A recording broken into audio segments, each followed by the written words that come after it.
Good evening and a warm welcome to everyone.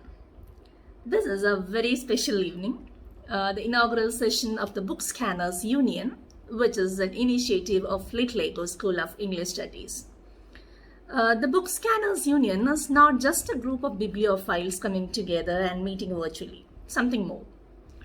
A group of passionate hearts reading together and looking at people and world through books. Just like the name of our reading club, the Bukscanners Union says, we are book scanners who scan books and who know books can show us the world. So today we'll read Girish Karnad's Nagamandala. One of the most eminent figures in the chronology of Indian dramatists, Girish Karnad had clambered through his extraordinary endeavor. He was not only a thespian, but a playwright and a filmmaker. He is reckoned as the doyen of concurrent Indian theatre. Most of his plays are a credible introspection of social predicaments and ways to reconcile with them. He dauntlessly portrayed the municipal stigmas, raising his voice against them exceptionally. His plays mostly encompass political, democratic, and economic issues. He even subsisted against hot topics like patchy and sexual assaults. His crusade is ingrained in Indian mythology and yore. He is an ambassador of legalism and modernity. He indeed has proved his revolutionary and insurgent thoughts by his erudite works. He incredibly utilizes folk tales, fallacies, and ancient parables to convey emotions linked with human life. About Nagamandala, Nagamandala is one of the unprecedented plays by Girish Karnad in which he amazingly exposes a sarcastic variety of male chauvinism. He raises cognition against the daily intimidation females have to confront in a patriarchal population.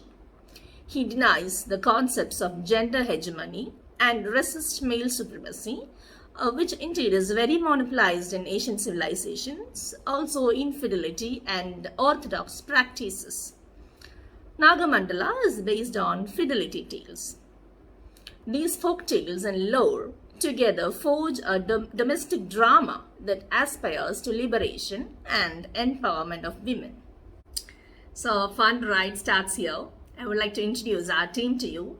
So we have Arya as man, Sahitya as Flame 3, Hasina playing the role of Flame 1 and narrator, Flame 2, Dhanya plays the role, Srija as Flame 4, Anne as a story, Varna playing the role of Rani, Denver playing the role of Appanna as well as Naga, then Kapana's role is played by Prasanna, Kurudava, Grishma plays the role, then Jisha plays the role of Elder 3. So without waiting more, let's start the fun ride. Here we go, team. So in the characters are the man, the flames, the story, Rani which means queen, Appanna which means any man, Kurudava which means the blind one, Kappanna the dark one, Naga which means cobra, and we have 3 village elders, crowds. And as you all know, Appanna and Naga are played by the same actor. And the narrator, Marin. Just a request to all of you, as and when one particular person finishes reading it, the other person automatically start reading your part instead of waiting for me to call each of you. Marin? Okay, Marin is not here. Hope others are here. I'll read the narrator part also. I'll play. The inner sanctum of a ruined temple. The idol is broken, so the presiding deity of the temple cannot be identified. It is night. Moonlight seeps in through the cracks in the roof and the walls.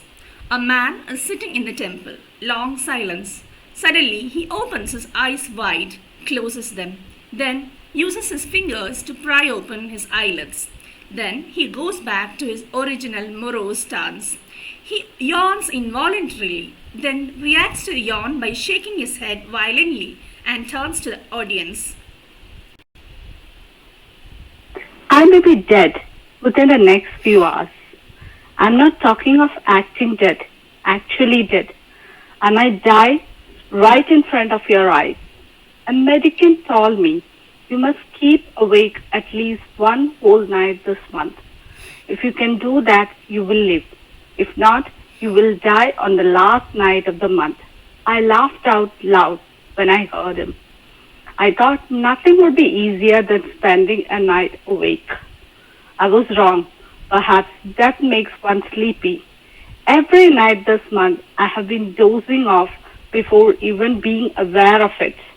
I'm convinced I'm seeing something with those eyes of mine, only to wake up and find I was dreaming. Tonight is my last chance. For tonight is the last night of the month, even of my life perhaps. For how do I know sleep won't creep in on me again as it has every night so far? I will doze off right in front of you, and that will be the end of me. I asked the medicine what I had done to deserve this fate, and he said, "You have written plays, you stage them."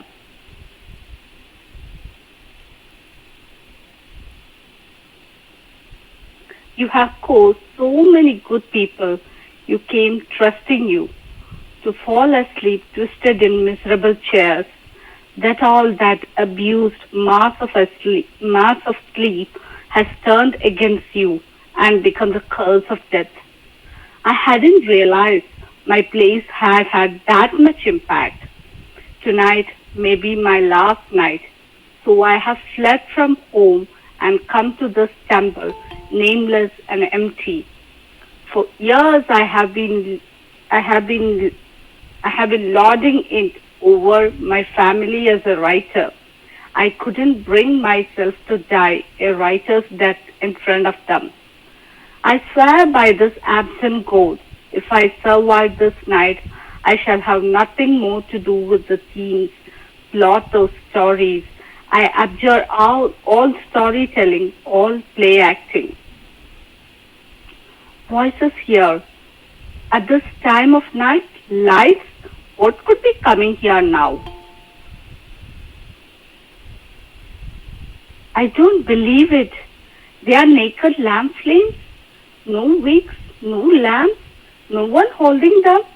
Just lamp flames on their own, floating in the air. Is that even possible? Hello, what a pleasant surprise. You are here before us tonight. The master of our house. You know what a skinflint he is. He's convinced his wife has a hole in her palm, so he buys all the groceries himself. This evening, before the dark was even an hour old, they ran out of kusbi oil. The tin of peanut oil didn't go far. The bowl of castor oil was empty anyway. So they had to retire to bed early, and I was permitted to come here. Kushbi oil? Peanut oil? How disgusting. My family comes from the coast. We won't touch anything but coconut oil. But at least I come here every night. What about your friend, the kerosene flame? She hasn't been seen here for months. She is one of the first tonight. Actually, from today on, I don't think I'll have any difficulty getting out and early. Why? What has happened?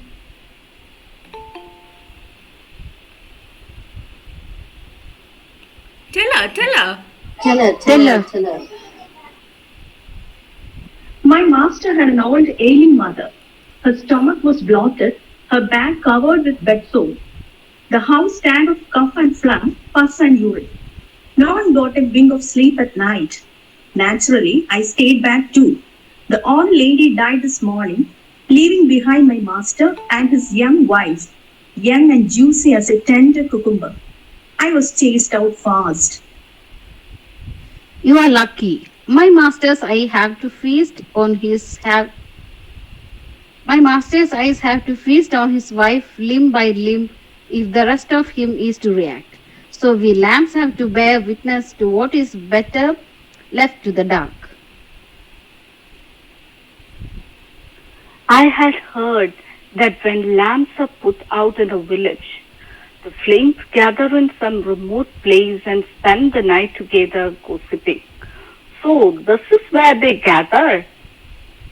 Oh, Oh, you are late. It is well past midnight. Ah, there was such a to-do in our house tonight. What happened? Tell us. Tell us. Tell us. You know, I have only an old couple in my house. Tonight, the old woman finished eating, swept and cleaned the floor, put away the pots and pans, and went to the room in which her husband was sleeping. And what should she see but a young woman dressed in a rich new saree step out of the room? The moment the young woman saw my mistress, she ran out of the house and disappeared into the night. The old woman woke her husband up and questioned him, but he said he knew nothing, which started the rumpus. But who was the young woman? How did she How get did she into let the into your house? Let me explain, my mistress. The old woman knows a story and a song. But all these years, she has kept them to herself, never told the story, nor sung the song. So the story and the song were being chalked, imprisoned inside her. This afternoon, the old woman took her usual nap after lunch and started snoring. The moment her mouth opened, the story and the song jumped out and hid in the attic. At night, when the old man had gone to sleep, the story took the form of a young woman and the song became a saree. The young woman wrapped herself in the saree and stepped out just as the old lady was coming in. Thus, the story and song created a feud in the family and were revenged on the old woman. So, if you try to gag one story, another happens. But where are they now? The Poor poor The poor things. How long will they run around in the dark? What will What will happen? What happen will to them? happen to them? I saw them on my way here and told them to follow me. They should be here any moment. There they are. The story with the song. The story, in the form of a woman dressed in a new colorful saree, enters, acknowledges the enthusiastic welcome from the flames with a languid wave of the hand, and goes and sits in a corner looking most despondent. The flames gather around her. Come on, why are you so despondent? We are here and are free the whole night. We listen to you. Thank you, my dears. It's kind of you. But what is the point of your listening to a story? You can't pass it down. That's true. That's true. What can we do? We can do. Wish we could help. While the flames make I'll sympathetic listen to you. noises, the man jumps out Who are from you? behind the pillar and grabs the story by a wrist. I'll listen to you. The flames flee helter-skelter in terror. The story struggles to free herself. Who are you? Let me go. What does it matter who I am? I'll listen to you. Isn't that enough? I promise you, I'll listen all night. The story stops struggling. There is a new interest in her voice. You will? Yes, Good. Then let me go. I need my hands to act out the parts. There's a condition, however. what? You can't just listen to the story and leave it at that. You must tell it again to someone else. That I certainly shall. If I live, but first I must be alive too. That reminds me, I have a condition too. Yes? I must not doze off during the tale. If I do, I die. All your telling will be wasted. As a self-respecting story, that is the least I can promise. All right then, start. But no, it is not possible. I take back my word. I can't repeat the story. And why not? I have just now taken a vow not to have anything to do with themes, plots, or acting. If I live, I don't want to risk any more cruel curses from the audience. Goodbye then. We must be going. Wait, don't go, please. I suppose I have no choice. So now you know why this play is being done. I have no choice. Bear with me, please. As you can see, it is a matter of life and death for me. Musicians, please. The story and the song. Throughout the rest of the play, the man and the story remain on stage. The flames too listen attentively, though from a distance. Go on. Act 1. The locked front door of a house with a yard in front of the house, and on the right, an enormous anthill. The interior of the house, the kitchen, the bathroom, as well as Rani's room, is clearly seen. A young girl. Her name, it doesn't matter. But she was an only daughter, so her parents called her Rani, Queen. Queen of the whole wide world. Queen of the long tresses.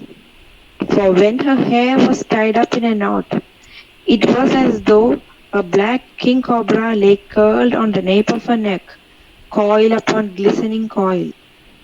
When it hung loose, the tresses flowed.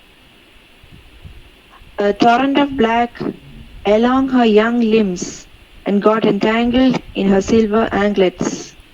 Her fond father found her a suitable husband. The young man was rich and his parents were both dead. Rani continued to live with her parents until she reached womanhood. Soon, her husband came and took her with him to his village. His name was, well, any common name will do. Aparna? Aparna.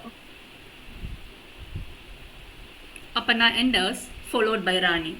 They carry bundles in their arms, indicating that they have been traveling. Aparna opens the lock on the front door of the house. They go in. Have you bought in all the bundles? Yes? Well then, I'll be back tomorrow at noon. Keep my lunch ready. I shall eat and go. Rani looks at him nonplussed. He pays no attention to her, goes out, shuts the door, locks it from outside and goes away. She runs to the door, pushes it, finds it locked, peers out of the barred window. He is gone. Listen, please. She does not know what is happening, stands perplexed. She cannot even weep. She goes and sits in a corner of her room. She talks to herself indistinctly. Her words become distinct as the lights dim. It is night. Where are you taking me?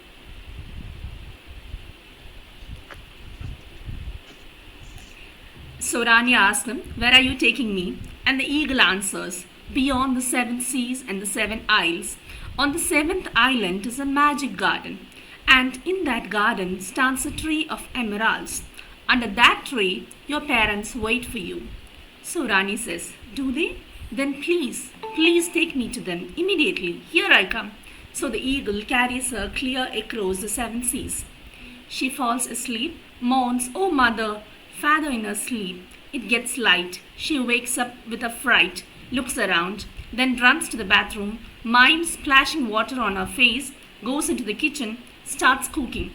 Aparna comes, opens the lock on the front door and comes in, goes to the bathroom, mimes bathing, then comes to the kitchen and sits down to eat. She serves him food.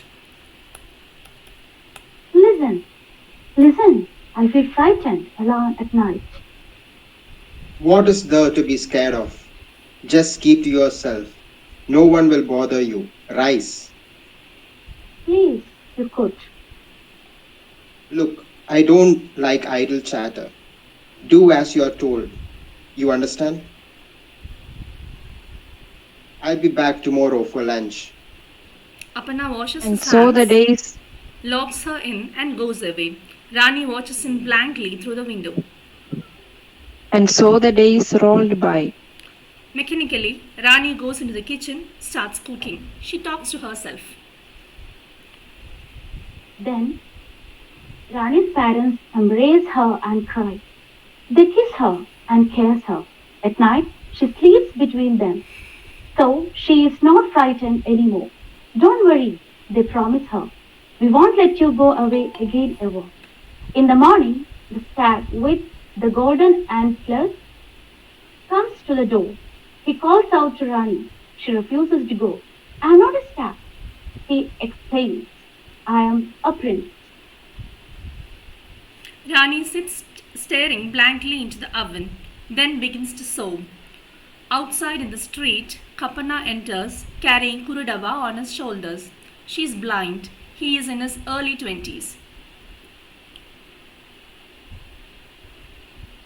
Mother, you can't do this. You can't start melding in other people's affairs the first thing in the morning. That Apana should have been born a wild beast or a reptile. By some mistake, he got human birth. He can't stand other people. Why do you want to tangle with him? Whatever he is the son of my best friend.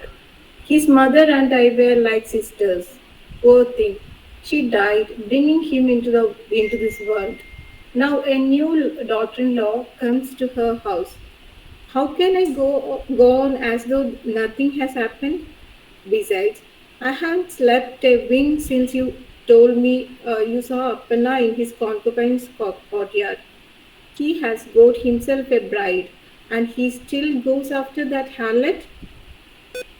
I knew. I shouldn't have told you. Now you have insomnia and I have a backache. Who's asked you to carry me around like this? I haven't, have I?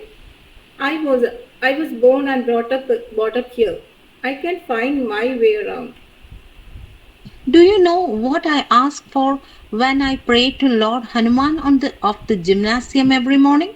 For more strength, not to wrestle, not to fight, only so I can carry you around. I know. What is it? Why have you stopped? What is it, Kapana? Kapana? Nothing, mother. It's just that I can see Appanna's friend door from here.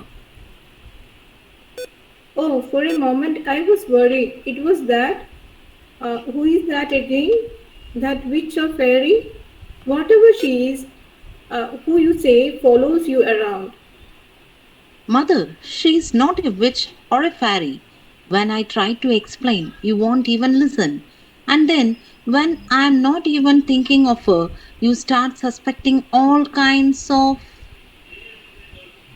Hush, enough of her now. Tell me why we have stopped.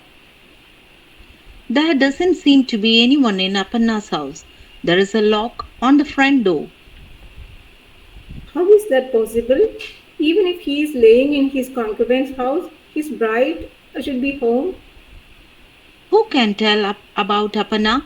He is a lunatic. You don't think he could have sent his wife back to her parents already, do you? Come, let's look in through the window and check. Of course not, mother. If someone sees us. Listen to me. Go up to the house and peep in. Tell me what you see. I refuse. I wouldn't have asked you if I had eyes. I don't know why God has been cruel to me. Why He gave me no sight. All right, mother. The house is empty. Of course it is, silly. How can anyone be inside when there is a lock outside on the door? Tell me, can you see clothes drying inside? What kind of clothes? Any saris, skirts, or is it any man's clothes? I can't see a thing. Who is it? What is that outside? Oh my God. Stop. I tell you. Why are you running as though you have seen a ghost? There is someone inside the house. A woman. You don't have to tell me that. So what if there is a woman inside the house? We have come here precisely because a woman is supposed to be in the house. Mother, what does it mean when a man locks his wife in? You tell me. It means he does not want anyone to talk to his wife. Who is it? Let's go. Stop, stop. I'm coming, child. Right now. Don't go away. He keeps his wife locked up like a caged bird. I must talk to her. Let me down. Instantly.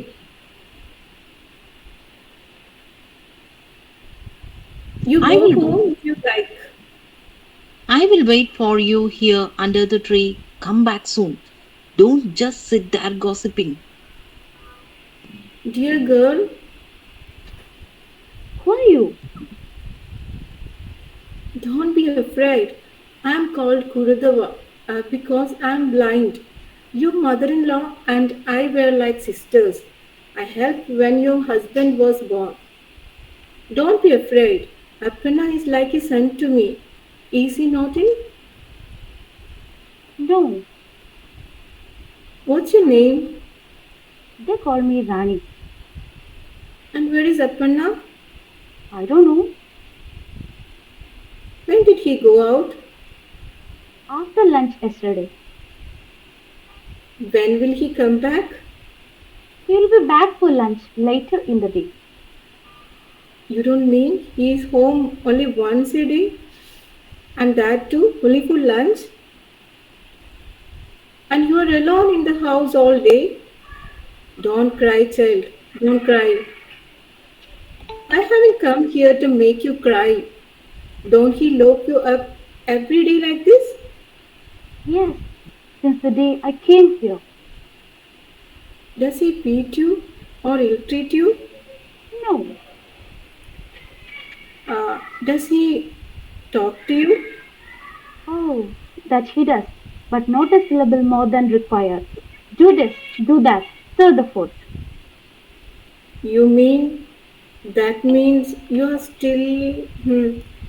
Has he? Apart from him, you are the first person I have seen since coming here. I'm bored to death. There is no one to talk to. That's not what I meant by talk. Has your husband touched you? How can I put it? Didn't anyone explain to you before your wedding? Your mother or an aunt? Mother started shedding tears the day I met her and was still crying when I left with my husband. Poor her. She's probably crying even now. Dear girl, it's no use crying. Don't cry. Don't cry. Come here. Come to the window. Let me touch you. My eyes are all in my fingers. Are you? How beautiful you are. Ears like hibiscus, skin like young mango leaves, lips like rolls of silk. How can that Apana gallivant around leaving such loveliness wasting away at home? I'm so frightened at night. I can sleep a wink. At home, I sleep between father and mother. But here, alone. Kudava, can you help me please? Will you please send word to my parents that I am like this here? Will you ask them to free me and take me home? I would jump into a well if only I could. Chi, you shouldn't say such things. I'll take care of everything. Son, Yes. come here. No, I won't. Come here, you idiot. I absolutely refuse. Mother, I told you right at the start that I won't. Honestly, listen, son. Run home now. Go into the cattle shed, the left corner, The left corner? just above where you kept the plow, behind the pillar on the shelf. Behind the pillar? On the shelf? There is an old tin trunk. Take it down. It's full of odd and ends. And take out the bundle of cloth. Untie it. Inside there is a wooden box. A wooden box? All right. In the right hand side of the wooden box is a coconut shell wrapped in a piece of paper. Inside are two pieces of a root. Bring them Now, now at once before Aparna runs home. mother, listen to me. If he finds you here, Don't waste time now. Do as I say. Run. Are you still here? Still there? Yes, who is that? My son Kapanna. Oh, don't let his name mislead you. He is really dark. In fact, when he was born, my husband said, such a fair child. Let's call him the fair one. I said, I don't know what fair means. My blind eyes know only the dark. So let's call this little parrot of my eyes the dark one. And he became Kapanna. And where have you sent him? I'll tell you, I was born blind. No one would marry me. My father wore himself out going from village to village looking for a husband, but no one away. One day, a mendicant came to our house. No one was home. I was alone. I looked after him in every way, cooked hot food, especially for him, and served him to his heart's content. He was pleased with me and gave me 3 pieces of a root. And any man who eats one of these will marry you, he said. And then? Feed him the smallest piece first, he said. If that gives no result, then try the middle sized one. Only if both fail, feed him the largest piece. And then?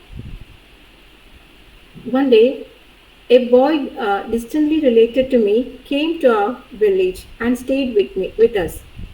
That day, I ground one of the pieces into the paste, mixed it with the food, and served him. Can you guess which piece I choose? Which one now? The smallest one, as the medicant said? No, surely the biggest piece. No, I was in such a hurry, I barely noticed the small one. The biggest scared me, so I used the middle-sized root. And then? He finished his meal, gave me one look, and instantly fell in love. Married me within the next 2 weeks, 2 days. Never went back to his village. I took the plague and to detach him from me. mother,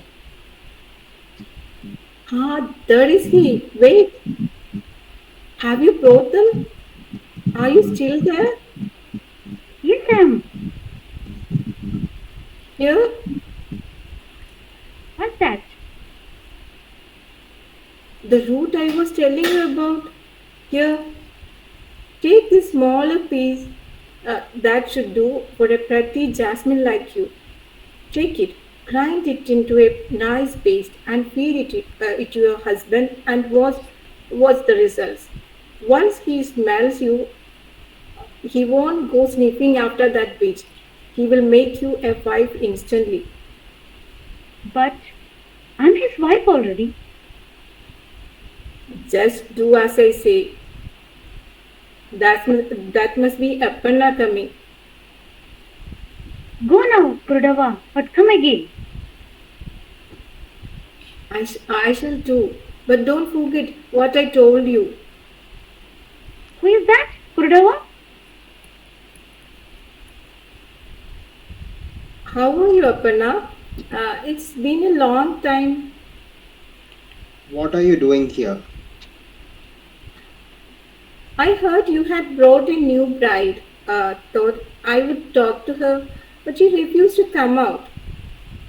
She won't talk to anyone, and no one need to talk to her. If you say so. I put a lock on the door so those with sight could see. Now what does one do about blind meddlers? I think I'll keep a watchdog. I am lunging out today. I have my bath and I'll have my bath and go. Just heat up a glass of milk for me. Goes into the bathroom, minds bathing. Rani boils the milk, pours it in a glass and starts to take it out. Notices the piece of fruit. Stops, thinks, runs out, sees that he is still bathing. Runs back into the kitchen, makes a paste of the root. Milk. Rani jumps with fright, hurriedly mixes the paste into the milk, comes out and gives Aparna the glass of milk. He drinks it in a single gulp, hands the glass back to her, goes to the door, ready to put the lock on. She watches him intently. He tries to shut the door, suddenly clutches his head, slides down to the floor, stretches out and goes to sleep on the doorstep, half inside and half outside the house. Rani is distraught, runs to him, shakes him. He doesn't wake up. He is in a deep sleep. She tries to drag him into the house, but he is too heavy for her. She sits down and starts crying. Water, water. She brings a pot of water, splashes it on his face. He wakes up slowly, staggers up, washes his face, pushes her in, locks the door from outside, goes away. Rani watches, stunned. Slowly goes back to her bedroom, starts talking to herself. It becomes night. So the demon locks her up in his castle. Then it rains for 7 days. It rains for 7 days and 7 nights. It pours. The sea floods the city. The waters break down the door of the castle. Then a big whale comes to Rani and says, "Come, Rani, let us go." She falls asleep. Midnight. Kapana enters carrying Purudava, stumbles on a stone. They fall. So that's the problem with having eyes. One can't see in the dark. That's why I have been telling you to let me go on my own at least at night. Go. From this point on, you can certainly go on alone. I refuse to come any closer to that house. And what are you doing, mother? Suppose he is in the house and he hears you. What will you say? That you have come to gossip with his wife in the dead of night? Shut up. We are here only to find out if he locks his bonnet. If it's gone, he's inside now. That means success is ours. We will leave right now, right away. Goes and touches the door. It is closed. Tiptoes to feel the latch. The lock is still there.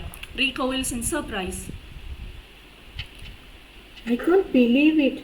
The lock is still there. Perhaps he has taken her out to the fields or the garden. Who is that? Me. Who? Purudava? This time of the night? What happened, child? Why is the lock still there? Did you feed him the root? Yes. And what happened? Nothing.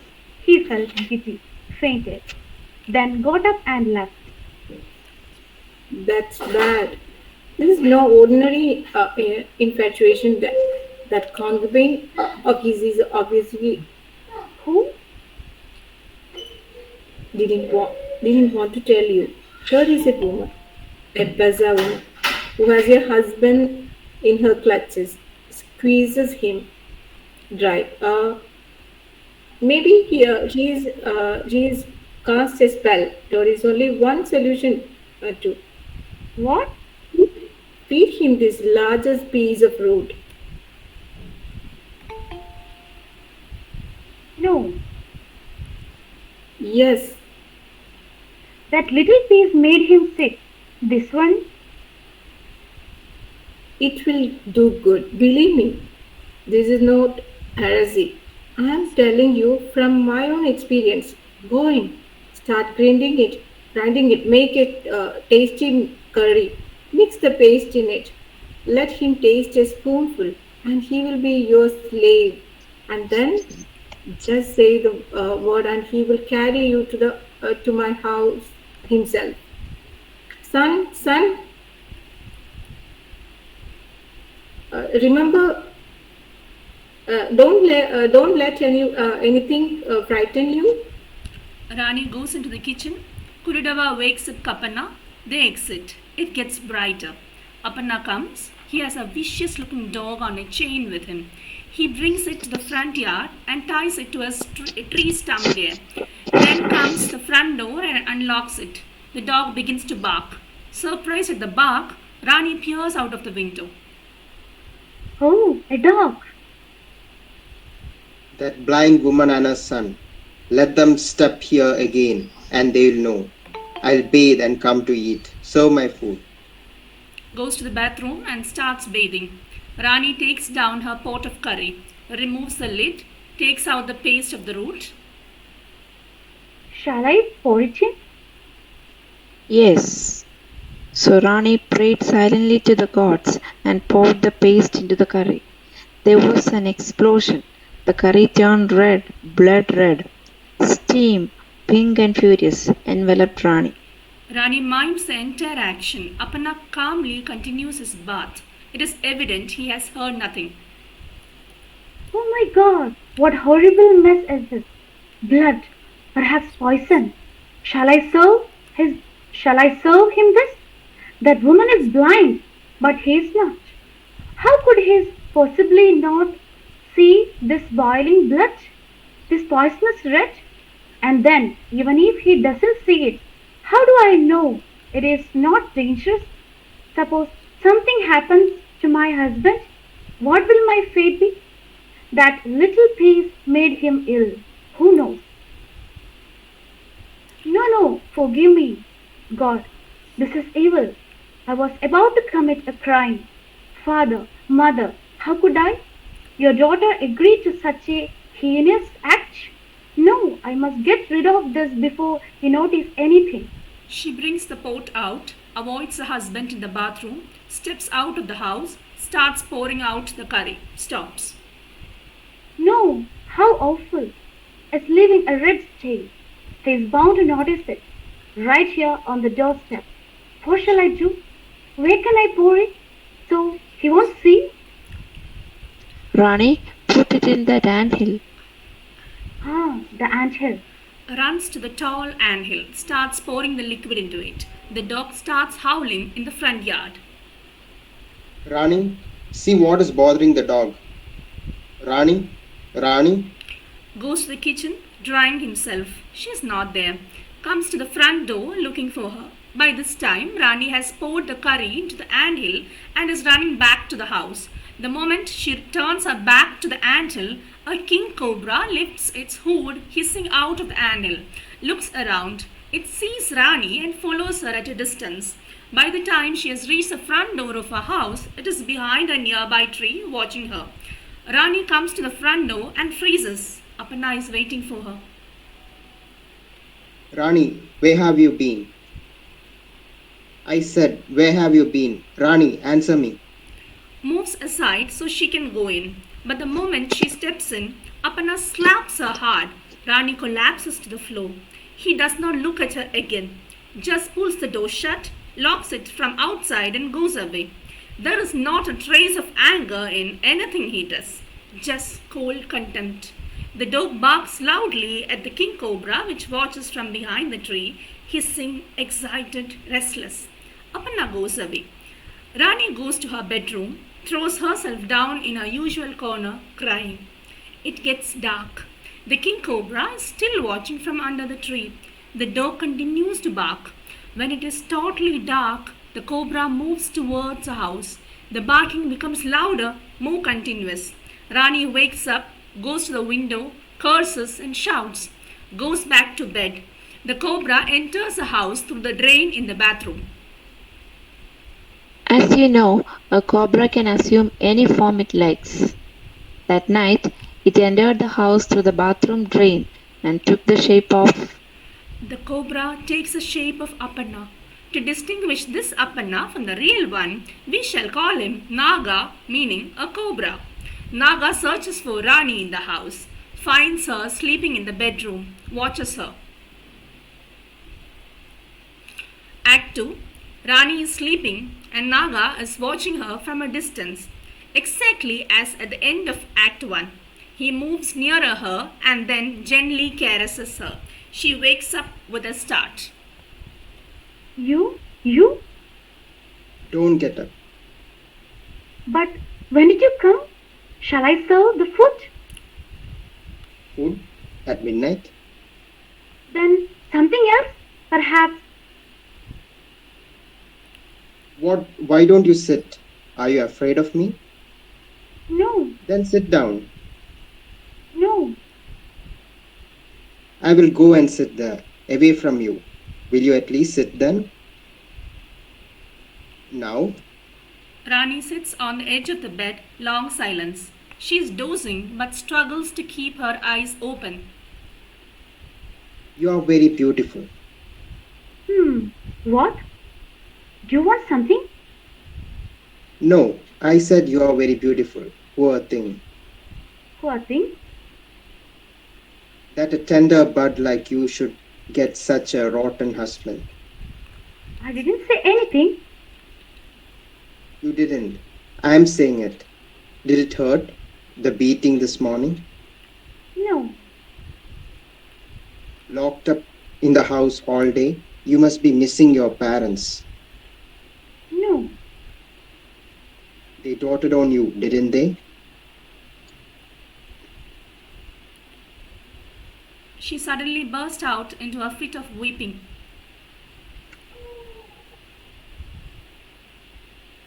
And Naga What's is it? startled. Rani continues to What? howl. I know you want to see your parents, don't you? All right, I'll arrange it. Truly, now smile. Just a bit. Look, I'll send you to them only if you smile now. Rani tries to smile, a new outburst of barking from the dog. Oh, does this dog carry on like that all night? How long is it since you had a good night's sleep? But But what? nothing. Listen to that racket. Have you had even one good night's sleep since coming here? But What are you butting about? But what? But you brought the dog here early this morning. There was no problem all these days. Yes, of course. Till this morning, once the housework was over. What was there to do? I used to sleep through the day and lie awake at night. Today, this wretched dog has been barking away since it was brought here. That's why I was dozing when you come in. I'm sorry. Quite right. That won't do anymore. From tomorrow, I want you to be fresh and bright when I come home at night. At night? Yes, I shall come home every night from now on. May I? May I sit by you now, or will that make you jump out of your skin again? Rani shakes her head. Naga comes and sits very close to her. When she tries to move away, he suddenly grabs her with frightening speed. Don't be afraid. Put your head against my shoulder. She slowly puts her head on his shoulder. He gently puts his arm around her. Now, don't be silly. I am not a mongoose or a hawk that you should be afraid of me. Good, relax. Tell me about your parents. What did all of you talk about? Did they pamper you? Tell me everything. She has fallen asleep against his chest. He slowly unties her hair. It is long and thick and covers them both. He picks up her hair in his hand, smells it. What beautiful long hair, like dark black snake princess.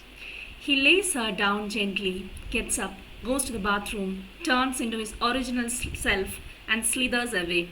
Morning. Rani wakes up and looks around. No husband. Comes to the front door, pushes it. It is still locked. Baffled, she washes her face, goes to the kitchen and starts cooking. The dog starts barking. Aparna comes, pats the dog. Hello, friend. No intruders tonight, huh? He unlocks the door and steps in. At the noise of the door, Rani comes out running. She's laughing. But when did you go away? Yes? Oh, nothing. Good. Goes to the bathroom. Rani stares after him, then returns to the kitchen. I must have been dreaming again. Aparna bathes, then eats silently as usual and leaves. It grows dark. Night. Rani lies in bed, wide awake. A long silence. The cobra comes out of the anthill and enters the darkened front yard of her house. The dog suddenly begins to bark. Then, sounds of the dog growling and fighting mixed with the hiss of a snake. The racket ends when the dog gives a long, painful howl and goes silent. Rani rushes to the window to see what is happening. It is dark. She cannot see anything. When silence is restored, she returns to her bed. The cobra enters the house through the drain and becomes Naga. In the bathroom, he washes blood off his cheeks and shoulder and goes to Rani's room. When she hears a step on the stairs, she covers her head with sheet. Naga comes, sees her, smiles, sits on the edge of her bed, waits. She peeps out, sees him, closes her eyes tight. What nonsense is this? Without opening her eyes, Rani bites her forefinger, gives a cry of pain. What's going on, Rani? I must be going mad. Why? His visit last night, I assumed I must have dreamt that. I'm certainly not dreaming now, which means I'm going mad. Spending the whole day by myself is rotting my brain. It's not a dream. I am not a figment of your imagination either. I am here. I am sitting in front of you. Touch me. Come on. You won't. Well then, talk to me. No. All right. Then I had better go. Don't, please. What is the point of sitting silent like a stone image? What do you want me to say? Anything. Tell me about yourself, about your parents, whatever comes into your head. If you want me to stay, tell me why. If you want me to go, say why. What can I say if you behave like this? Like what? You talk so nicely at night, but during the day, I only have to open my mouth and you hiss like a stupid snake. It's all very well. It's very well for you to laugh. I felt like crying. What should I do then? Stop coming at night or during the day? Who am I to tell you that? It's your house, your pleasure. No. Let's say the husband decides on the day's visit and the wife decides on the night visits. So I won't come at night if you don't want me to. Why do you tease me like this? I'm sick of being alone. And then tonight, I was terrified you might not come. That voice I remember from last night may be just a dream. I was desperate that you should come again tonight. But what am I to say if you spin riddles like this? I'm afraid that is how it is going to be. Like that during the day, like this during the night. Don't ask me why. I won't. Come. You slept like a child in my arms last night. You must be sleepy now. Come, go to sleep. But what is this? Blood on your cheeks and your shoulders? That looks like tooth marks. Did you run into a thorn bush or a barbed wire fence on your way here? Don't worry about it. Wait, let me apply that ointment Mother gave me. Where is it? I took it out the other day when I cut my thumb slicing onions. Where did I put it? Oh, yes, the mirror box. She rushes to the mirror box and opens it. Before Naga can move away so Rani won't see his reflection, she looks at him in the mirror. Screams in fright. He moves with lightning speed, pulls her away from the mirror, and holds her in his arms. She is trembling. What is it? What is it, Rani? He gently shuts the mirror box and pushes it away. Rani turns and looks at where he had been sitting. When I looked in the mirror, I saw there where you were sitting. Instead of you, I saw.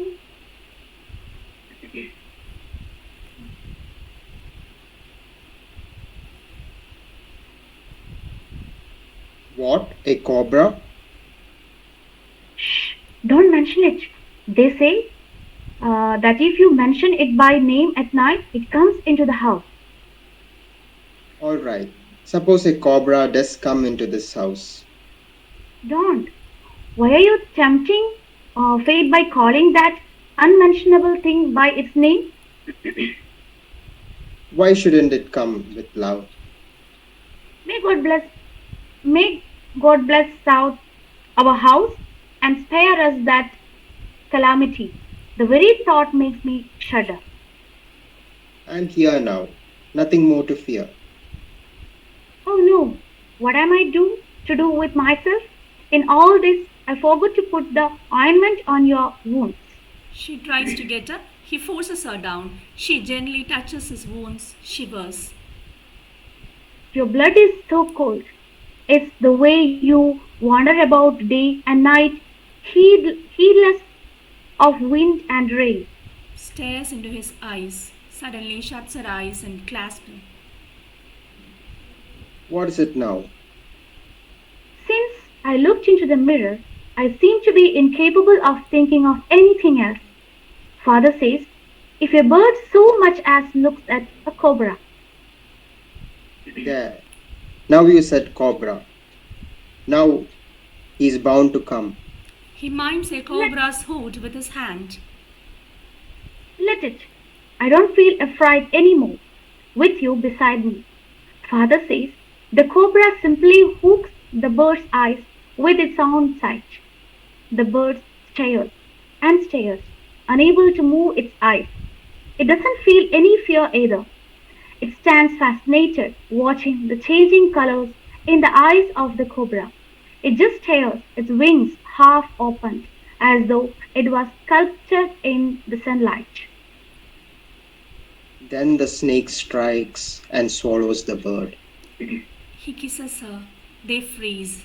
The flames surround them and sing the song of the flames. Rani gets up and goes and sits in a corner, hiding her face behind her knees, her arms wrapped around her legs. What is it now? Go away! Don't talk to me. But why are you crying?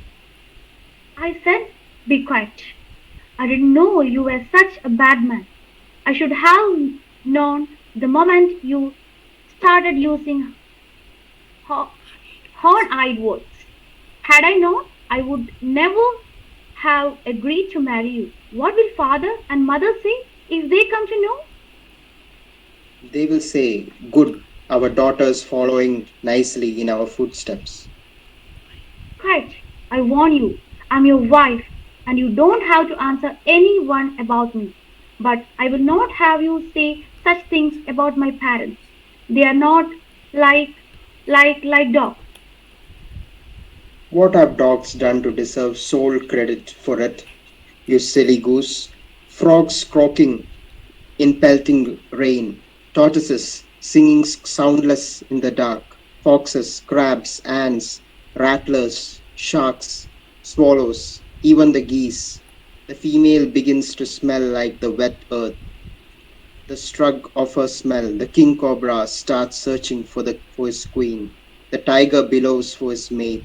When the flame of the forest blossoms into a fountain of red and the earth cracks open at the touch of the aerial root of the banyan, it moves in the hollow of the cottonwood. In the flow of the estuary, the dark limestone caves from the womb of the heavens to the dark nether worlds. Within everything that sprouts, grows, stretches, creaks, and blooms Everywhere those who come together cling, fall apart lazily. It is there and there and there everywhere. Goodness, goats have to be sacrificed and buffaloes slaughtered to get a word out of you in the morning. But at night, how you talk. Snakes and lizards may do what they like, but human beings should have some sense of shame. It's almost dawn. I must go. No, no, The birds, listen. why don't those birds talk on their own sound? Who has given them the right to mess about with other creatures' night? I'll be back again at night. Only at night? Not for lunch? Of course, there's always that. Listen, Rani, I shall come home every day twice, at night and of course again at midnight. At night, wait for me here in this room. When I come and go at night, don't go out of this room. Don't look out of the window, whatever the reason, and don't ask me why. No, I won't. The pig, the whale, the eagle, none of them ask why. So I won't either. But they ask for it again, so I can too, can't I? Runs to him and embraces him. While the above scene is in progress, Kurudava and Kapanna have arrived outside. As usual, he lowers her to the ground and sits under the tree. She goes to the door, stumbles over the dog. Surprised, she feels it, makes sure it is dead. Feels the lock on the door, calls out in a whisper. Kapanna, Yes. come here. No, I won't. I said, come here. This fool doesn't understand a thing. Something funny is happening here. Look here. A dog, and it is dead. It wasn't here the night before, and the lock is still there. I wonder what the silly girl has gone and done. Look inside the house. Can you see anything? No, Listen. They listen. Naga walks toward the bathroom. footsteps. It's a man. Aparna, he is inside. He will be out any minute. He can't. What about the lock? And if Apina locked the door from the outside, who's in there now? Look, see who it is. I can't see anything from here. Try the window at the back. Reluctantly, he goes to the backyard. Naga goes to the bathroom, turns into a king cobra, and goes out of the drain just as Kapanna arrives at the spot and sees the cobra emerge. Snake, a cobra. Rushes to the front door, picks up Kurudava, and starts to run. Where? In the backyard, out of the bathroom drain. Then why are you running? He isn't following us, is it? It should be gone by now. Let me down. Let me down. Rani hears the commotion, comes running to the front door. Who is it? Kurudava? Let me down. Yes, it's me, child.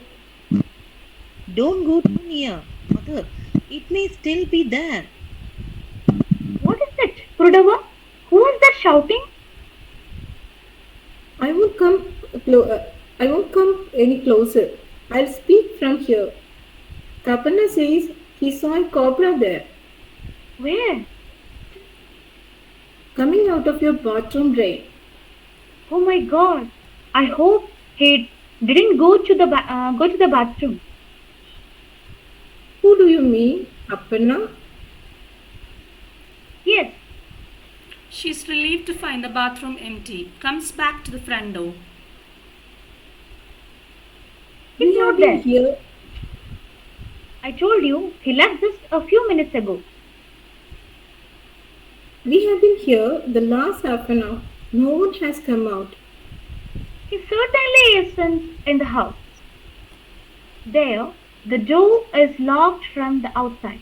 I wouldn't be if he was in here, would it? Perhaps you didn't see him come out? Maybe so. Well, my child, have you started your married life?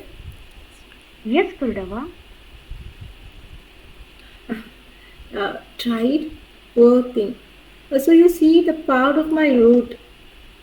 Didn't I tell you? Your husband will cling to you once he taste it. Rani is embarrassed, tries to laugh. Well, my work is done. I'll be off now. Bless you. Burn incense in a land stick it into the drain. Keeps the reptiles out. Please come again. Kapana lifts up Kurudava. They walk in whispers. They talk in whispers. If the steps we heard were Aparna's, well, he certainly hasn't come out of the house. Of course, he's in there. Once couples start playing games, they begin to invent some pretty strange ones. Come on, let's go. They move. Rani thinks for a while, goes into the bedroom. Kapana, carrying Kurudava, suddenly stiffens, stands frozen, staring at something in the distance. Kapana. He does not respond. She hits him on his back in an effort to wake him up, but he is immobile. Kapana, what is it? Why do you act like this? Kapana. Nothing. What do you mean nothing? Giving me a scare like that? You won't believe me if I tell you it was her again. Why shouldn't I believe you if you talk sense? Just admit it. It's one of the girls from a nearby village instead of making up fancy stories about some. She's not a village girl. Which village girl will dare step out of at this hour? And I'm not making up stories. That day she floated out from the haunted well. Just now she stepped out of the cemetery, looked at me, smiled and waved. Perhaps she is an ogress of Dammam birth, or someone from the netherworld, perhaps a spirit. Why don't you just say who it is? You won't let me. When you talk like this, I feel we are falling apart. It's a fear I have never felt before. Just listen. Shut up now. They exit arguing. It gets brighter. It is midday. Aparna enters, sees a dead dog. What's wrong with this dog? Why is it asleep in the hot sun? Whistles, dead. then comes nearer and inspects. It is dead. Dead. I paid 50 rupees for it. Rani comes to the front window and looks out. Something has bitten it. Perhaps that cobra from that anthill. This was no ordinary hound. It cornered a cheetah once. It must have sensed the cobra. It must have given a fright. Didn't you hear anything at night? She shakes her head. He gets up. I better go and find an untouchable to bury the carcass. Aparna exits. Rani stares after him, nonplussed, touches herself on the cheek. I think it's 9:30. I think we'll wind up here and continue tomorrow. Okay. Okay. Thank you everyone for being here. Hope it was interesting enough. Thank you.